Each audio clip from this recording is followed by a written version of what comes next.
A couple of months ago, I made the resolute decision to transplant my life to the heart of New York City. Coming from the outskirts of Sacramento, this move was nothing short of a seismic shift for me. Every aspect of my life was poised for a complete overhaul, a new vocation, unfamiliar faces, and an entirely fresh world to navigate. The prospect filled me with boundless exuberance. Graciously, my aunt, a resident of New Jersey, extended an invitation to stay with her until I could get my own place in the city. Once I got settled at my aunt's place, I immediately began looking for apartments in the city. My family, of course, didn't come from a lot of money, and my job didn't pay me enough to live anywhere in the city, so I had to be open to wherever I could find a place. After a couple of days of searching, a new listing appeared for a great deal. It was located in a good part of the city and seemed to be in good condition. They only had private open houses, so I called and set up an appointment with the realtor. She told me that they wouldn't have an open house appointment until sometime next week. I told her it was completely fine and there was no rush. After around a week, the open house had arrived and we were visiting the apartment. When we got to the building, it looked like any other Manhattan apartment building. I expected to see something much more ragged and old, considering the incredible price it was listed at. The neighborhood was nice and clean, which was a big deal for me as well. As I was walking towards the entrance, I could see from the corner of my eye someone peering down from the window up above. I tried to peek at them. However, they disappeared from view before I could get a look. Probably just neighbors concerned with who might be coming in. The realtor showed me around the apartment, and to my surprise, it was really fixed up. Brand new flooring, great paint jobs, and new windows. The apartment was clean and new. The realtor, however, told me that the apartment had been put for so cheap due to renovations that were going on at the time. Anything above the fourth floor was empty due to new renovations. Noise would be going on constantly, and construction workers would be in and out. However, the fourth floor was almost done, so noise should not be a problem. She also said the neighbors were very quiet and private, which, of course, was great for me. I looked around a little longer and couldn't help but fall in love with the place. I told her that I would love to have it, but she told me that many others were interested as well, so she would give me a call back to let me know. On my way out, I couldn't help but feel like I was being watched again. I turned around this time quicker than before, but saw no one there. I called myself crazy and headed home. Around a week later, the realtor's voice rang through the phone and told me that I had gotten the apartment. I couldn't help but scream in joy and jump up and down like a child. I was unbelievably thrilled and filled to the top of my head with joy. I was finally going to live in Manhattan, a dream I have had since I was a little girl. I hugged my aunt in joy and jumped up and down for as long as I could remember. After some time of doing paperwork and packing my things up, it was time to move in. I had only 2 luggages with me containing only things I really needed.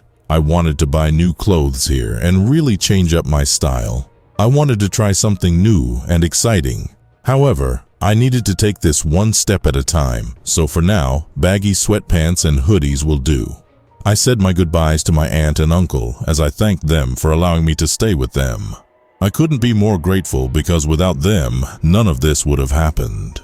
The realtor was already there at the requested time to hand me my key and be on her way. As I arrived, I noticed a lot of construction going on. Workers and equipment filled the lobby area. I dodged through it as I attempted to drag my stuff upstairs. I struggled due to the tight design of the stairs. This place didn't have an elevator, which absolutely sucked for me. However, as I attempted to go up, I heard a voice call out, "Need some help? These stairs can be a pain in the ass to get up."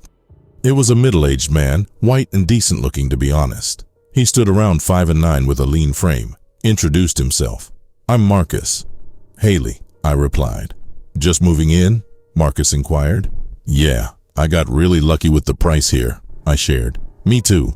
The construction isn't too bothersome for me, and they're usually gone by the time I get home anyway."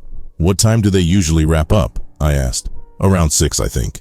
"Great, so they shouldn't be here when I get back either." We continued our ascent up the stairs, finally reaching the 3rd floor. I was winded and couldn't help but lean against my door. Marcus reassured me, "Trust me, it gets easier once you're going up and down every day, sometimes even 2 or 3 times." "I hope so," I admitted. I pulled out my key as Marcus exclaimed, "No way. You're in 203? "Yeah, why?" I inquired. "I live right across in 204. Isn't that something?" Marcus said with a chuckle. "It is. Well, it was great to meet you, Marcus. And thank you for helping me up, too." "Anytime," he said, a warm grin on his face.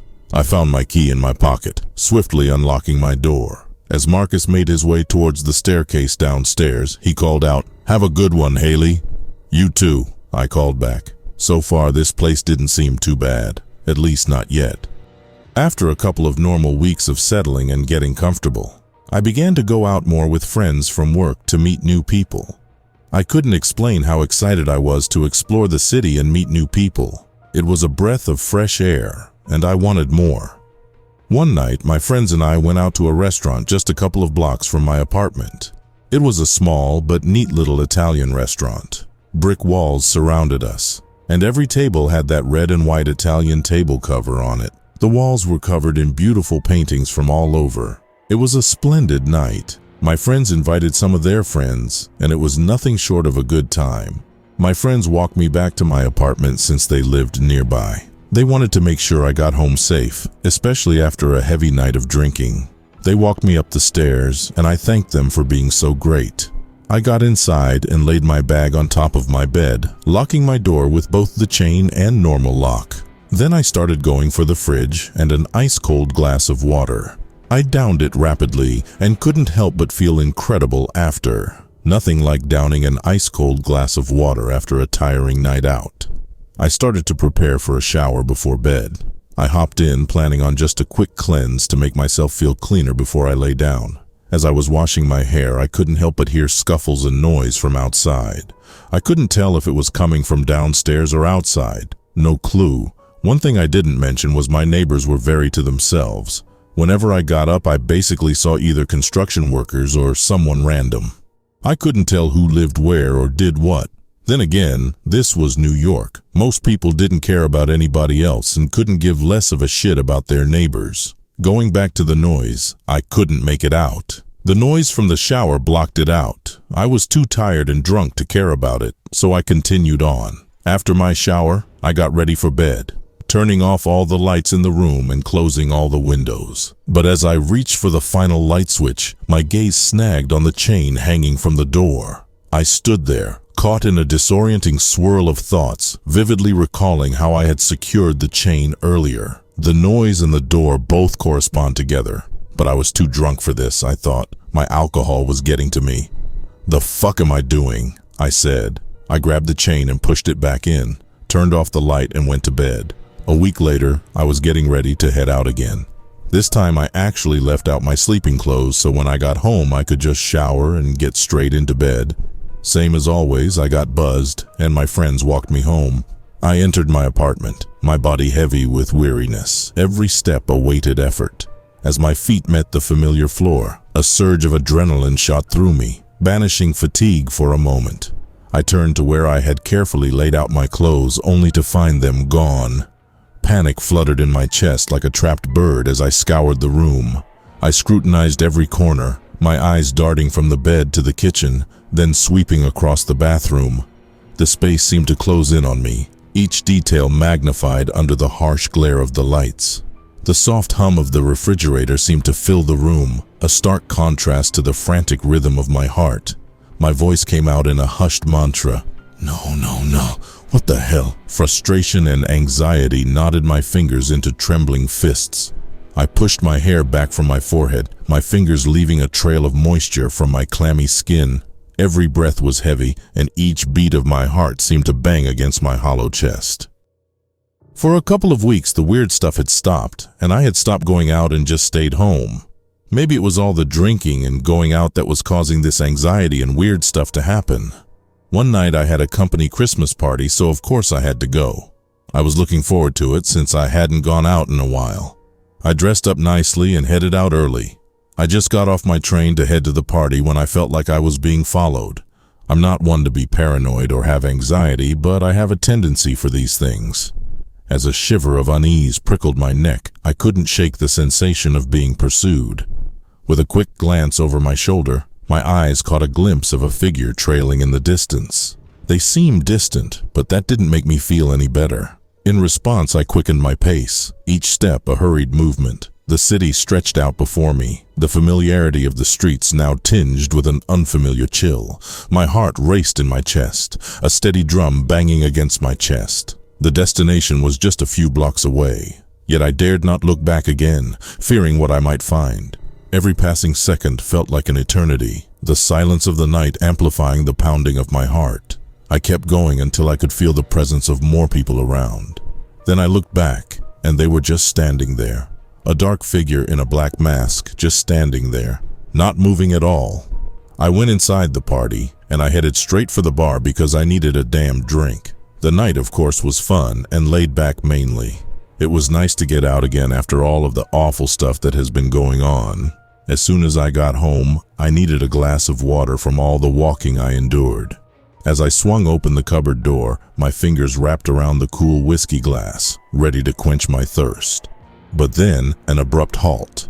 Time seemed to halt along with me. Every muscle tensed, my senses on high alert. The glass in my hand trembled, mirroring the seismic unease rumbling within me. A tiny smudge of moisture glistened against its surface, a barely perceptible hint of dampness that sent a jolt of electricity through my veins. Without warning, the glass slipped from my grip, meeting the floor with a shattering crash. The sound hung in the air like a gunshot. "No, no, no!" I cried, tears streaming down my face in disbelief. Was I losing my mind? The glass could only be wet if it had been washed recently. Knock, knock. "Are you okay in there?" Marcus's voice called from outside. Trusting him, or anyone in this building, was becoming increasingly difficult. "I'm fine, I've got it under control," I replied, my voice shaky. "Just dropped something," Marcus offered. There was no further response. I cleaned up the mess I had made and pulled myself together. I had to figure out what was happening.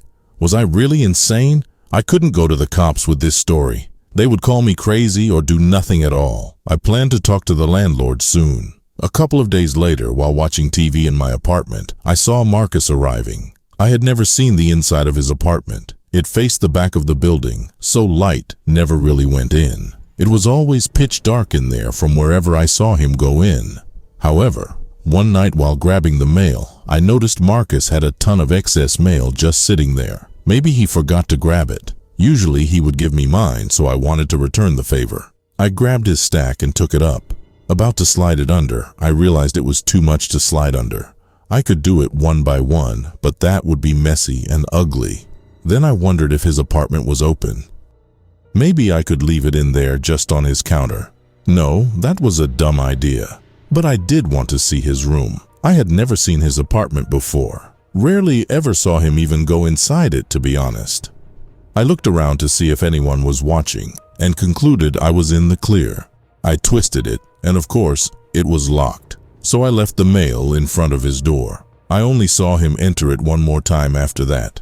Of course, I saw nothing but darkness when he did. The little peephole I had didn't help either. But one day again, when grabbing the mail, I decided to try again. I'm not one to be nosy, but I truly had no idea what his apartment looked like. I just couldn't help my curiosity. I looked around once again and was clear. I grabbed onto the handle and twisted it open. It was unlocked. I was actually surprised. Who leaves their door open in New York? I peered in slowly and used my hand to look for a light switch. I waved my hand around, but nothing. Finally, I felt a switch and flipped it up. A bright white blinding light illuminated the room. I hadn't even opened the door fully yet. Then I did. The chill seeped into my bones, sending tremors through my frame. My breaths came in shallow gasps, struggling to keep pace with the sudden, suffocating reality. I felt like throwing up 10 times over. There were no words to describe it. I put my hands over my mouth to stop any noise. The room was completely empty. No furniture, no decoration, nothing at all. The room looked like it had just been emptied. Marcus had just been here earlier, so there was no way he was moving or renovating. I couldn't explain anything. I wanted to just cry in a way. I knocked on one of our neighbors' doors. However, no one answered. Matter of fact, I have never seen anyone come in or out of here before. I went downstairs as well, knocking on doors, but nothing. No one answered. I had an idea. I needed an answer now. I searched for a construction worker in a panicked voice. "Excuse me, sir, please, I need your help," I said, desperation creeping into my voice. He regarded me with a mixture of confusion and concern. "Yes, what can I do for you? I need to know which rooms are currently under renovation in this building." "Ma'am, I'm sorry, I don't quite follow. Are you referring to the entire building? All the units are vacant except for one on the 3rd floor. We were instructed to prioritize its renovation. As far as I know, you're the only resident here." A suffocating silence settled over me, squeezing the air from my lungs. My heart pounded, the sound echoing in the empty corridors. The reality was sinking in, and it was a chilling realization. I was alone, completely and utterly alone in this vast, echoing building. Questions swirled in my mind like a maelstrom. Who had I been hearing? Who was Marcus? The pieces of this twisted puzzle refused to align, leaving me adrift in a sea of terror and confusion. "Have you heard of a resident named Marcus?" I asked, my words coming out in a rush. "No, I don't believe so. Ma'am, are you all right?" he inquired, genuine concern etched on his face. I turned and hurried back upstairs. "Ma'am!" I packed my stuff. I had to leave now.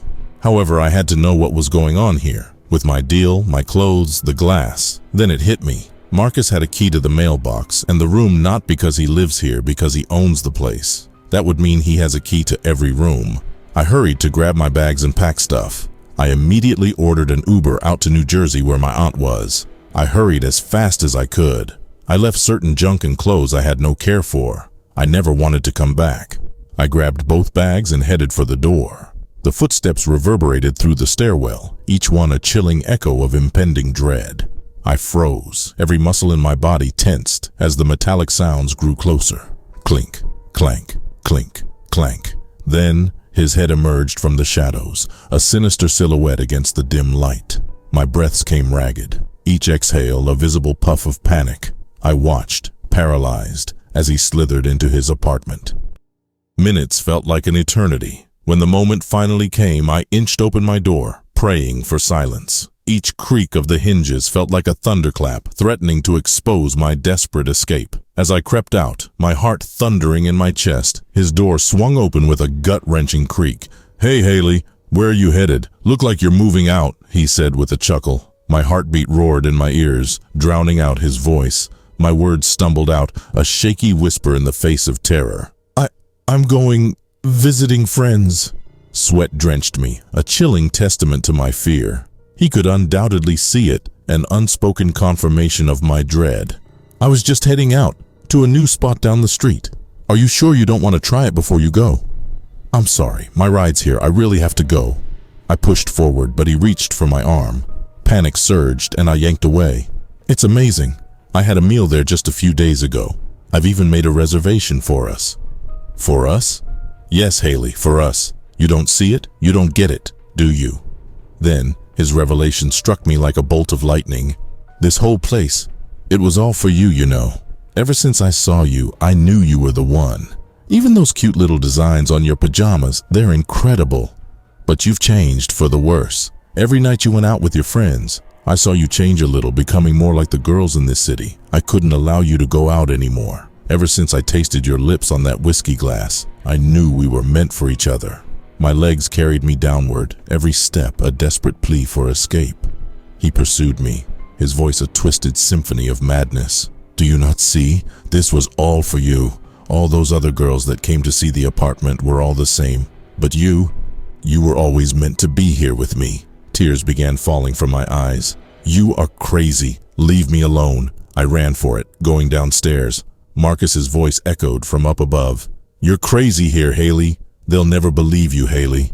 Ha ha ha ha ha. Tears streamed down my face, uncontainable and desperate. I hurriedly hailed an Uber, my voice choked as I gave my aunt's address. As I glanced back at the apartment building, a shiver ran down my spine. That same window where I first saw him held something that will haunt my nightmares forever. His smile. It was a grotesque parody of humanity, inhuman and twisted. Words falter in describing its sheer terror. I should have known the first time I saw him through that window something was wrong. That stupid window.